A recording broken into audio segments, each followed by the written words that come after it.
मैं आपको बताना चाहूँगा, अगर आपने इस बुक को नहीं पढ़ा तो ज़रूर पढ़ना है इसको। इससे आपको पता चलेगा असली लीडरशिप एंड सक्सेस के बारे में। और जो आज हम चैप्टर की बात करने वाले हैं इस वीडियो में, वो है action born of inner coolness has great power. देखो, आपने बड़े बड़े महान शख्सियत देख लो, चाहे अशोका द ग्रेट देख लो, चाहे चाणक्य देख लो, चाहे बड़े राजा महाराजाओं को देख लो। उनमें एक चीज़ खासियत होती थी, वो योद्धा के साथ साथ एक काल्म माइंड भी रखते थे।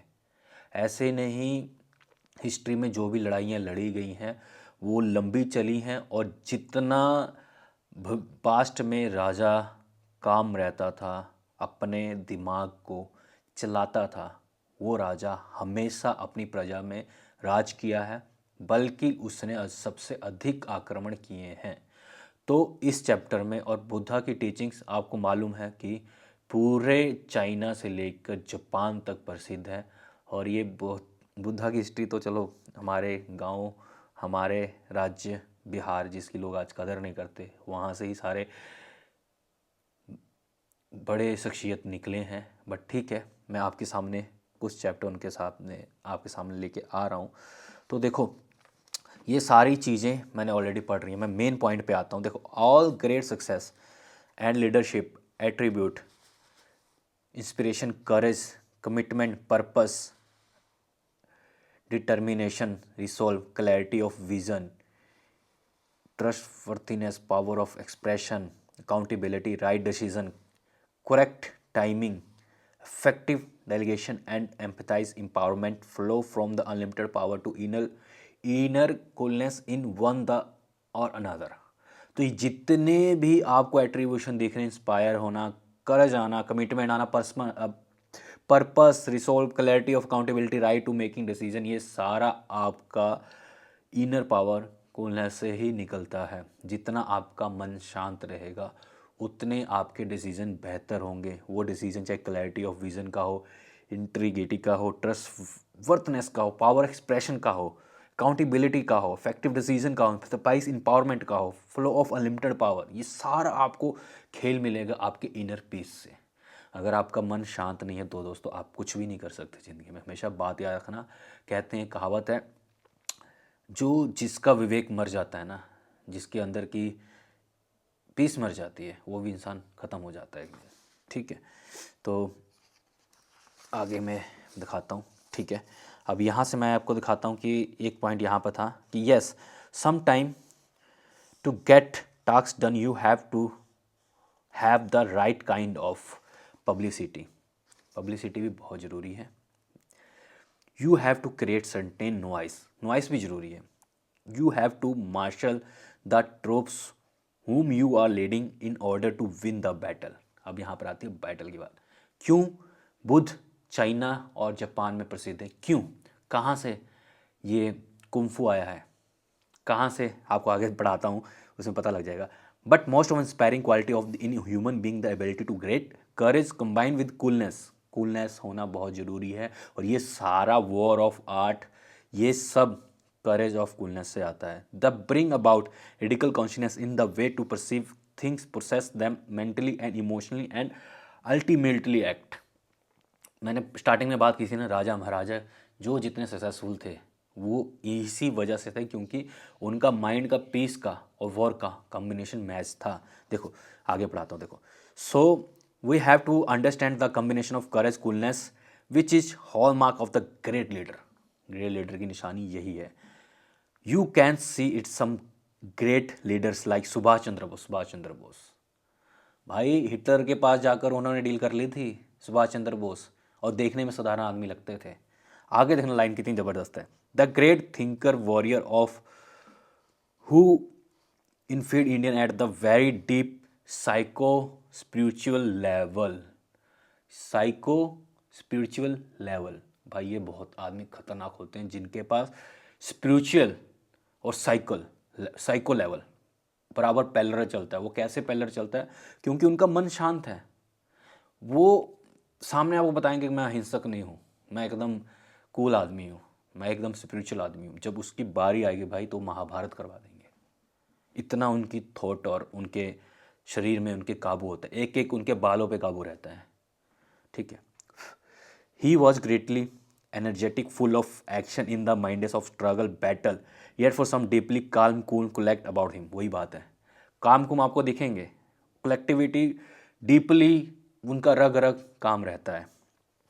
It is almost like the functioning out of the meditation trance, and the same principle at work can be found truly great leaders। मैंने बोला ना, ये लीडर की पहचान होती है। अगर कोई आपके आदमी खड़ा है, शांत है और उसके पास पावर है, तो समझ जाना वो अंदर से काम मिजाज का बंदा है, बट अंदर वो कुछ भी पलट सकता है आपके लिए। Buddha was continually inspiring people to create a coolness being within themselves. The majestic psychology with eventually transported to China, Japan in the manifested as a martial artist, even the mindset of martial art to be extremely cool and collective। अब martial art देखना, even कि जो end game है जिसमें वो stranger जो एकदम गायब हो जाता है, वो कहाँ से आया भाई? जिसमें वो औरत होती है जो उसको काम कर देती है, उसके ऐसे मारते हैं और वो उसका आत्मा बाहर को निकल जाता है। वो क्या चीज़ है? वो सब यही चीज़ है। मन को शांत करके आपने बाहर की चीज़ दुनिया देख ली, क्या चल रहा है, वो सब इसी का गेम है। आगे, then does the power of empty fist kung fu. Kung fu Japanese kung fu आपने देखा होगा, ठीक है। मोटा सा आदमी, मोटा सा बियर, आई थिंक यही स्टोरी है, और उसको कुंफू सीखना होता है और वो आलसी बंदा होता है, बट जब वो जीतता है, जब वो ठान लेता है, तो वो करके दिखाता है। One who have real meaning, in fact the modern age, Bruce Lee. हाँ, ब्रूसली की ना एक कोट थी, आपने सुनी होगी, बहुत ज़्यादा रील बनते, इवन पंजाबी सॉन्ग्स में भी ब्रूसली के कोट्स वो किए गए हैं कि be like a water, be like a water, water can flow, can shape, can dirty, can, मतलब ऐसा कुछ है, बट वाटर किसी भी, आगे बढ़ते हैं, वाटर किसी भी शेप में ले सकता है, अपने आप को ढाल सकता है। तो ये ब्रूसली का कोड था, जो कि है, he use to talk about it very psychological about the person in like water flowing any vessel taking its shape, river water cool and flowing, yet the great power ही है water में भाई। Water में great power इसलिए क्योंकि हड़ आ जाते हैं। ये जितने भी ग्लोबल वार्मिंग आ रहे हैं, वो जो बर्फ़ पिघल रहे हो, क्या बन रहे हैं? पानी बन रहे हैं, तो कितनी बड़ी पावर है वो। तो वही चीज़ है कि ये सब कूलनेस होते हुए भी बहुत ज़्यादा डीप साइकोलॉजिकल में घुस रहा हूँ मैं इस टाइम। थोड़ा ध्यान से आप माइंड लगाओगे तो समझ आएगा। तो suppose to the master the whole Zen psychology, Zen psychology आप पढ़ना, बहुत बढ़िया चीज़ है। The Sumerian word sport by the return of the method of functioning of the ninja martial, या निंजा भी सेम इसका ही पार्ट है, ठीक है। Martial code where is suppose to be extremely cool and collected, it is underlying principle of Buddhism.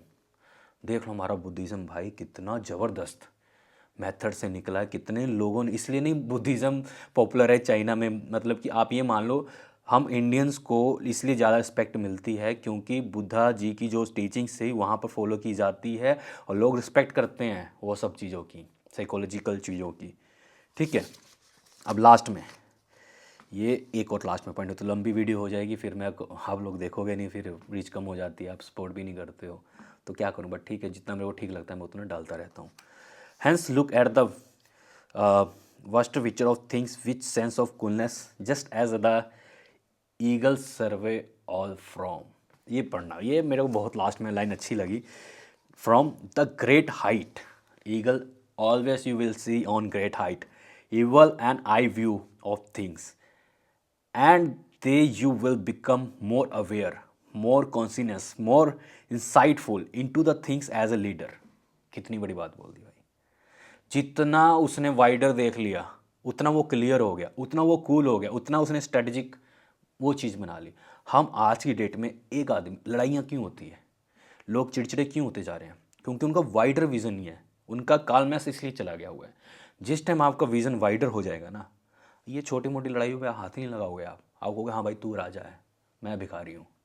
आप सोचोगे ना, अगला कोई आपको गाली दे के जाएगा ना, आप कहोगे ठीक है, तू गाली दे दिया, मैंने लिया नहीं, बाकी जो तेरी मर्जी है। ये भी कोट है बुद्धा का ही कि तू चाहे जितना मर्जी मेरे को बोल दे, मैंने अभी एक्सेप्ट ही नहीं किया तो मेरे को क्या फ़र्क पड़ने वाला, तू चाहे जो मर्जी बोलता है, मैंने एक्सेप्ट ही नहीं किया तेरे से। तो ये भी एक लाइन्स है, हमेशा आपको ही बताता हूँ। ये जो दिल्ली के लौंडे ये सब अपने आप को कहते हैं ना मेरा बाप कौन है, ये कौन है, भाई जिस दिन कोई सामने ऐसा बंदा आ गया ना जिसका वाइडर सोच है, वो सामने आपको कुछ नहीं कहेगा, बट जिस दिन वो अपनी वाइडर थॉट के अकॉर्डिंग आया आपका कुछ पता भी नहीं चलेगा। इतने खतरनाक ये लोग बैठे होते हैं पीछे को। Then the eagle fly very high in the sky where the establish in the space and coolness. It has a voice. It has a view which is unmatched. It is able to look that thing cool from the great height. The cool and collected eye of the eagle is kind of vision which every person must seek to cultivate. Understand? It is master key for success and leadership inspired by Buddha insight into reality. भाई last video आपने wolf देखी थी ना, नहीं देखी तो देख लेना। उसमें मैंने एक बात कही थी कि मैं किसी का फ़ैन नहीं हूँ, ना मेरा कोई इंसान या फिर मैं किसी को अपना आइडल मानता हूँ। मैं आइडल नेचर को मानता हूँ। उसमें मैं वुल्फ को बहुत अपना बड़ा आइडल मानता हूँ। वो वीडियो देखना क्यों आइडल मानता हूँ, वो भी इससे मिलती जुलती स्टोरी है जैसे ईगल की है। तो नेचर की चीज़ें देखो, उनसे इंस्पिरेशन लो, ये बनावटी दुनिया से निकलो। ये जो आप दो प्रकार के छपरी आ गए या फिर ये जो रेंज करते हैं, जो ये आप इनकी वीडियो देख लेते हो कि हाँ वो उसके साथ लफड़ा कर रहा है, वो उसके साथ लफड़ा, इसके पास गाड़ी या बंदूक दिखा रहा है, भाई वो कुछ भी नहीं है। वो जस्ट आपका इंटेंशन ग्रैब करने के लिए वाली हरकतें करते हैं। क्योंकि आप ये मानो चाइना जैसे देश के सामने, चाइना जो देश है या फिर कंट्री है, उस कंट्री में ऐसे लोगों की कोई मजाल नहीं है जो गवर्नमेंट के आगे आ जा सके। क्यों? क्योंकि वहाँ पर फ्रीडम नहीं है। ऐसे लोगों को तो वहाँ रोज़ जेल में ठूस के ठोकते हैं गवर्नमेंट। और आप खुद देख लो वहाँ का प्रेसिडेंट कैसा दिखता है, कैसा वो शक्ल से है। तो ये तो जस्ट फ्रीडम ऑफ चीज़ों का मिस यूज़ है, बट आप लोग इस चीज़ में मत पड़ना और हमेशा हमें फॉलो, सब्सक्राइब, शेयर कर देना। Thank you.